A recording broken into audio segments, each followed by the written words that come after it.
Selamat pagi anak-anak kami semua. Bagaimana kabar kalian? Nak, semoga kita semua tetap dalam keadaan sehat walaupun kita masih belajar dari rumah. Hari ini kita masih tetap pada tema yang keenam, yaitu cita-citaku.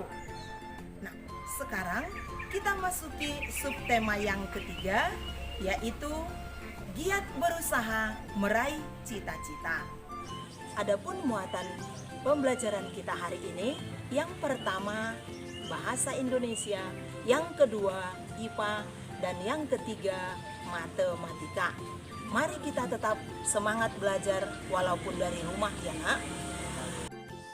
Adapun tujuan pembelajaran kita hari ini, yang pertama bahasa Indonesia, yaitu melalui kegiatan berlatih membaca puisi, siswa mampu mendeklamasikan puisi dengan lafal, intonasi, dan ekspresi yang benar.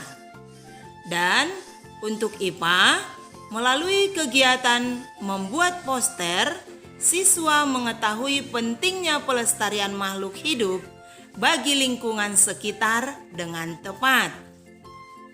Dan untuk matematika, siswa diharapkan mampu menghitung luas gabungan bangun datar. Nah, sekarang kita lihat pada tema ke-6 halaman 111. Sudahkah kamu menentukan cita-citamu? Tentunya kamu harus melakukan sesuatu untuk mencapai cita-cita tersebut. Nah, lalu apakah jawabanmu nak? Tentu semua cita-cita membutuhkan usaha yang keras dan pantang menyerah. Bahkan terkadang kamu harus melakukannya lebih keras lagi dibandingkan dengan orang lain. Anak-anak kami, coba perhatikan kedua gambar berikut ini. Nah, gambar pertama ini menunjukkan sungai yang tercemar atau kotor. Ini biasanya disebabkan oleh limbah. Nah, sedangkan pada gambar yang kedua, kita sudah melihat bahwa sungai tersebut merupakan sungai yang bersih. Nah, sekarang apakah usaha kita agar sungai tersebut tetap bersih? Maka kita harus berusaha menjaga lingkungan agar tetap lestari. Nah, di sini ada sebuah cerita yang berkaitan dengan menjaga kebersihan lingkungan yang berjudul Si Pendekar Kali Pesanggerahan. Nah, anak-anak kami, silakan kamu baca dengan cara seksama ya nak.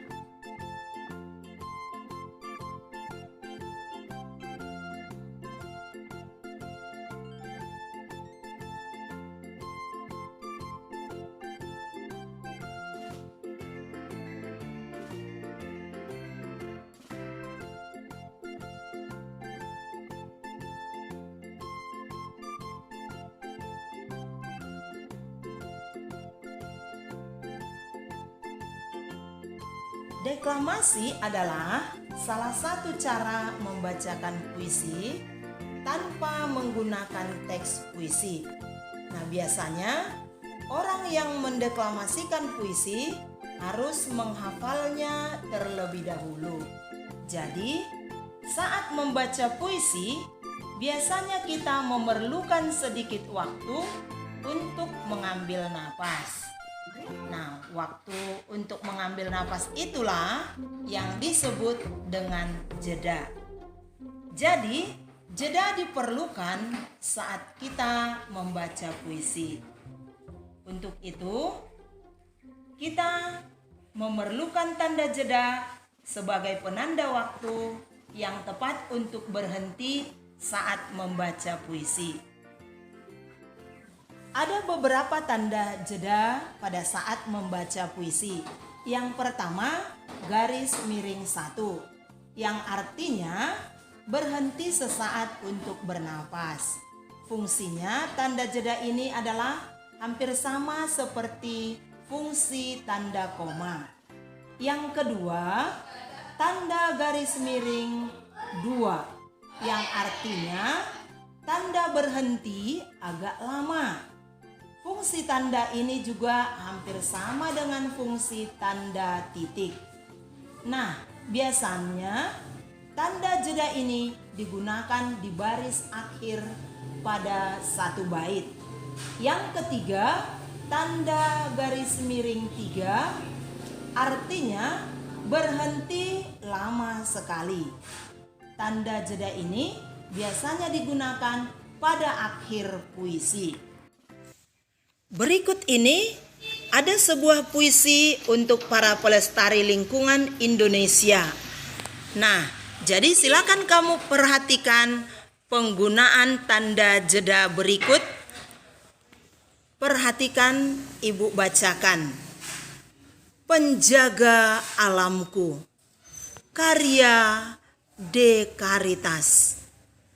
Kau tidak pernah lelah, kau tidak pernah putus asa, kau tidak pernah menyerah, mencintai alam di mana kau dibesarkan. Angin dan badai adalah sahabatmu. Hujan dan panas adalah penolongmu. Air sungai adalah kehidupanmu. Alammu adalah ibumu. Maka engkau menjaganya, maka engkau memeliharanya, maka engkau merawatnya, karena alam adalah ibumu. Nah, tugasmu nanti nak, silakan kamu membaca puisi Penjaga Alamku itu dengan menggunakan tanda jeda seperti yang sudah Ibu bacakan tadi. Sekian dan terima kasih. Nah, sekarang kita memasuki muatan pelajaran IPA. Indonesia memiliki berbagai sumber daya alam yang dapat memenuhi kebutuhan hidup seluruh warga penduduknya. Sumber daya alam hayati dan sumber daya alam mineral dalam berbagai bentuk rupa tersedia melimpah di Indonesia. Akan tetapi, tidak berarti sumber daya alam itu dapat dikuras habis untuk memenuhi kebutuhan manusia. Sumber daya alam mineral merupakan sumber daya alam yang tidak dapat diperbaharui. Jenis sumber daya alam tersebut memerlukan waktu yang sangat lama dalam pembentukannya. Waktunya tidak sebanding dengan cepatnya sumber daya alam itu digunakan untuk kebutuhan hidup manusia. Sumber daya alam mineral yang dimaksud berupa batuan dan bahan tambang. Batuan dapat berupa pasir, tanah liat, dan semen. Bahan tambang berupa emas, besi, batu bara, dan minyak bumi. Sumber daya alam hayati berupa tumbuhan dan hewan menjadi sumber makanan manusia. Selain itu, tumbuhan dan hewan berperan untuk menjaga keseimbangan alam. Bencana alam yang terjadi salah satunya karena keseimbangan alam terganggu. Banjir di Jakarta karena sungai-sungai tidak dipelihara dan dijadikan tempat pembuangan sampah. Hal ini menyebabkan kerugian yang sangat besar, baik bagi manusia maupun bagi makhluk hidup lainnya. Alam dan sumber daya alam memang harus dijaga agar lestari. Semua orang dapat melakukan sesuatu untuk menjaga dan memeliharanya. Jika alam rusak, manusia dan makhluk hidup lainnya akan kehilangan tempat tinggal dan sumber kehidupan. Oleh karenanya, manusia harus berusaha menjaganya.